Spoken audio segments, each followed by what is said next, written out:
Heavier lengths of cane drop into the base of a conveyor, which feeds them into the transport bin that follows alongside. At the mill, trucks empty their load onto a receiving table. It feeds a belt conveyor that takes the cane through two separate washes. The cane must be as clean as possible for extracting the juice.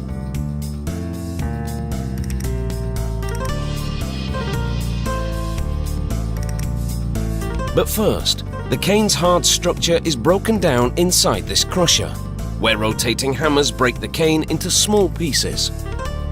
A conveyor loads it into a milling tandem designed to extract the sweet juice from the crushed cane.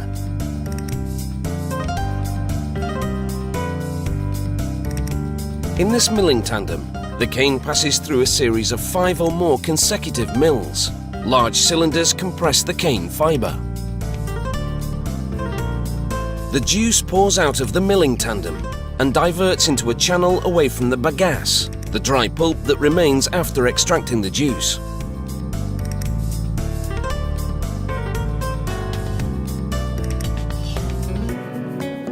A worker supervises the operation at each of the mills. A vat collects the juice that flows from the top and bottom of the mills.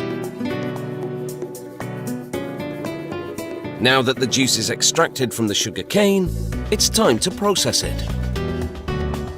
However, before it's turned into sugar crystals, a sample goes through a series of tests at the sugar mill's laboratory. They add a thickener that binds to impurities in the juice and then filter it to make it clear and clean. Then it's poured into a polarimeter, a machine that measures the concentration of sugar. The juice from the mills now falls through this 10-meter high tower as sulfur dioxide vapors rise through it. This process, known as sulfitation, bleaches the juice. Then it flows through a device that measures its pH level. While at a separate vat, workers add powdered lime to water, preparing a solution to which they will then add the juice.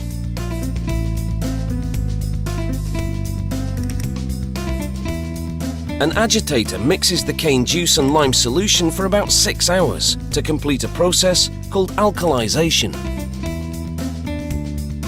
It regulates the juice's pH level and helps clarify it. In reaction to the lime, the juice's colour changes from brown to yellow.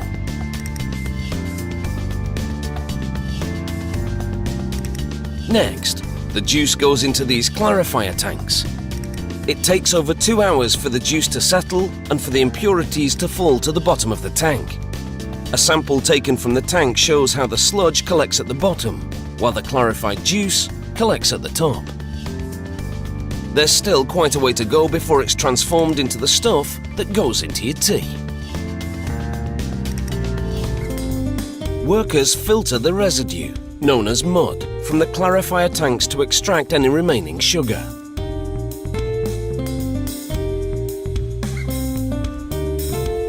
There's no waste here. The mud will fertilize the cane fields and the bagasse left over will be burned as fuel. The clarified juice collected from the clarifier tanks now boils in a series of evaporators. This brings the concentration of the sugar in the juice up from 15% to 60%. Then the juice collects in 15-ton tanks to clarify even more. Any sediment left in the juice floats to the top. A rotating paddle skims this residue off to the sides of the tank. These tanks produce a type of syrup that goes on for still more processing.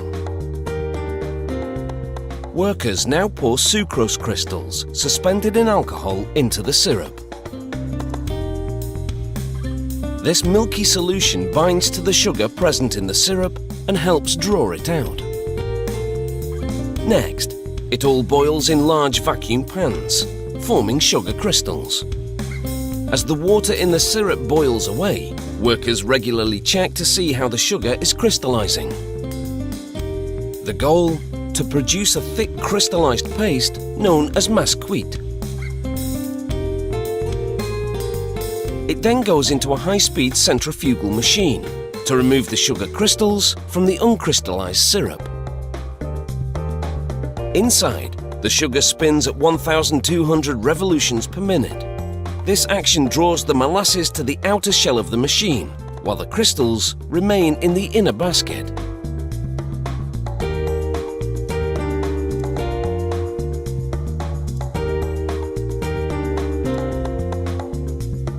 Sprays of water wash the crystals. Then the water is drawn out, so only the crystals remain. This centrifuge draws out moisture from the sugar, just like a washing machine on spin cycle dries your clothes.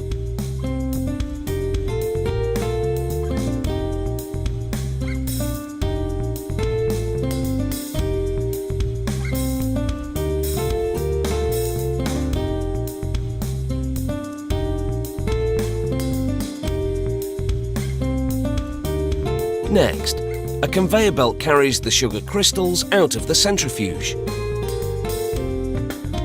This mill produces raw sugar, which has more molasses and is unbleached, and plantation white sugar, which has less molasses and is bleached a brilliant white.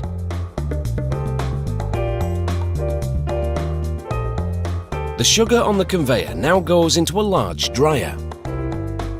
Hot air blows into this dryer to bring the sugar's humidity level down to 0.02%. That's standard for table sugar.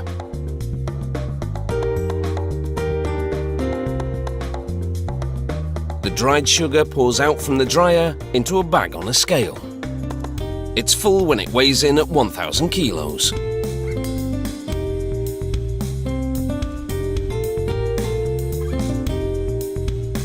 A hoist then carries the bags to a platform at the far end of the packing facility. At 3,000 kilos, that is a heavy load. It lowers each bag over a chute that leads to the factory's main floor.